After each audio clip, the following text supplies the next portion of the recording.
অসমীয়া ৰান্ধনি ঘৰলৈ আপোনাক স্বাগতম। আজি বনাব লৈছোঁ আমৰ মিঠা আচাৰ। যিহেতু ছোৱালীয়ে জ্বলা খাব নোৱাৰে, গতিকে জ্বলা নিদিয়াকৈ বনাম। কিন্তু এইখিনি জ্বলা দিয়া আমাৰ লাষ্টৰখিনি আমাৰ কাৰণে বনাই থৈছোঁ, আৰু লগতে জ্বলা নিদিয়াকৈও মই বনাই দেখাম। গতিকে আহকচোন আজি আমি আমৰ মিঠা আচাৰ বনাওঁ। এয়া চাওক, ধুনীয়া ৰং হয় আমৰ এইবিধ আচাৰ, আৰু খাবলৈ খুব সোৱাদ হয়। আৰু মছলা বুলি ক'বলৈ তেনেকুৱা একো মছলাও নালাগে, তেলো নালাগে, গতিকে খুব ধুনীয়া হয়, বনাবলৈ সহজ হয়।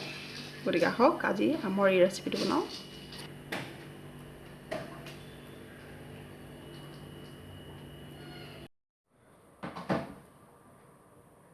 এইফালে মই এটা আম বাকলি গুচাই সৰু সৰুকৈ টুকুৰা কৰি ল'লোঁ। আপুনি ইচ্ছা কৰিলে বাকলি সেইটো দিব পাৰে আৰু ডাঙৰকৈ পিচ কৰি ৰাখিব পাৰে। আৰু এইটো তাতে দিম চেনি একাপৰ জোখ দিব। এতিয়া চেনি আৰু আম ভালদৰে মিক্স কৰি ল'ব।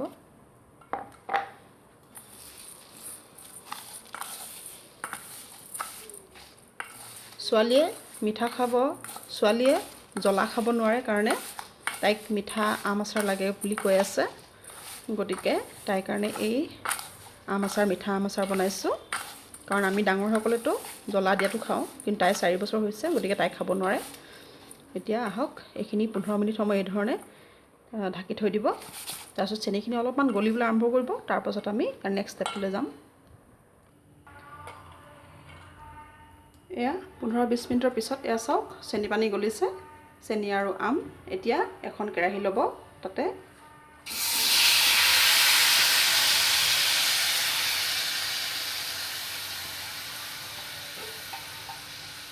এই ধৰণে দি দিব।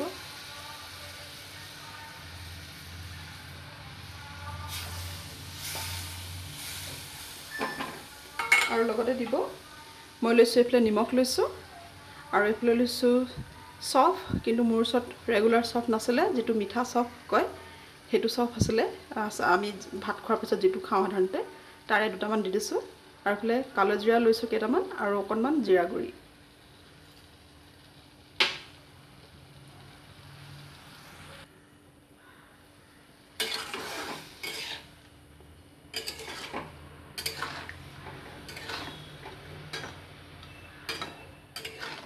খুব ভালদৰে উতলিবলৈ দিব, আৰু ৰঙচুৱা হ'লে মানে চেনি পানী গলি গ'লে তাৰপাছত আমি আমাৰ আমখিনি মিঠা আচাৰ হ'ব।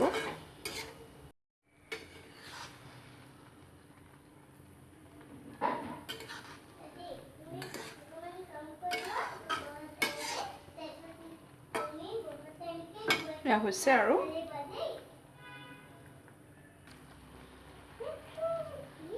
এইফালে জলকীয়া পাউডাৰ 1 চামুচ দিছোঁ। মই কিন্তু মোৰ ছোৱালীৰ কাৰণে অলৰেডি কাঢ়ি ল'লোৱেই। এয়া এইখিনি কাঢ়ি লৈছোঁ তাইৰ কাৰণে। আৰু এতিয়া আমি জলকীয়া দি আমি ডাঙৰে খাব পৰাকৈ বনাম।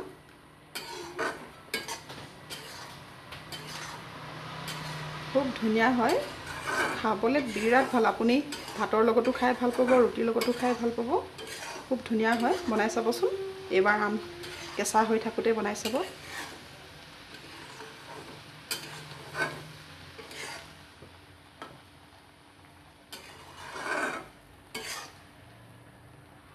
আৰু 4-5 মিনিট উতলিব দিলেই আমাৰ এই জলকীয়াৰ মিঠা আচাৰখিনি ৰেডি হ'ব।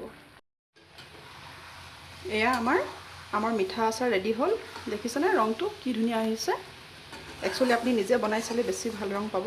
এতিয়া মই গেছ অফ কৰি দিম, আৰু বটলত ভৰাই আপুনি যেতিয়াই মন যায় খাব পাৰে, ৰুটিৰ লগত, ভাতৰ লগত। আৰু এনেও আপুনি মন গ'লে এচামুচ খাব পাৰে।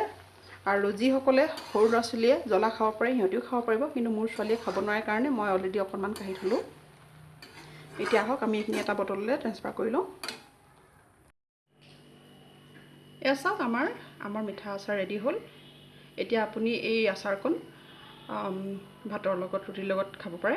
আৰু কেতিয়াও বেয়া নহয়, কাৰণ চেনি আছেতো, চেনিয়ে খুব ধুনীয়াকৈ বছৰটোলৈকে আপুনি সাঁচি সামৰি খাব পাৰে, কোনো প্ৰব্লেম নাই। গতিকে আপুনি বনাই চাবচোন এই ধৰণে।